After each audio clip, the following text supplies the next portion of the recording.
کو میکنی؟ من در تلویزیون کار میزنم. خیلی بیشی همونجا کو سر میکنی بیشی. همینجا بشینم. اخبار گفته. پول تو اینمونم. السلام علیکم تماشاگران عزتمند. اینک برنامه تلویزیون اخبار است تلویزیون فیلم. در استودیو با شما میستر کلی. هفته سپشل در شهر دوشنبه در چشمون کرده. در نزدیکی این ویدی دوز رو دستگیر کردن.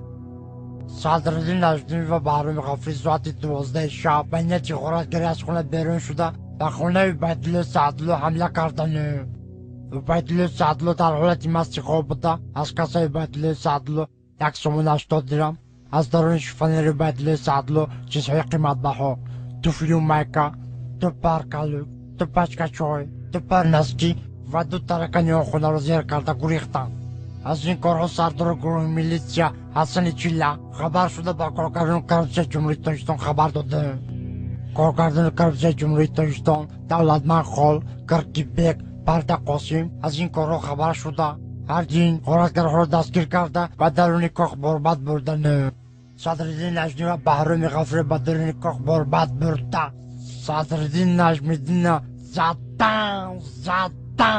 زدن توبه کردم خدا و اس میکنی. ای رو تسیا کدامی ژورنالیست دروغ میگه؟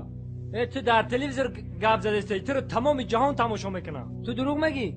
تو رو خلق بدونه چیکار میکنه؟ سنگ شپت میکنه. نخود ژورنالیست دروغ بگه.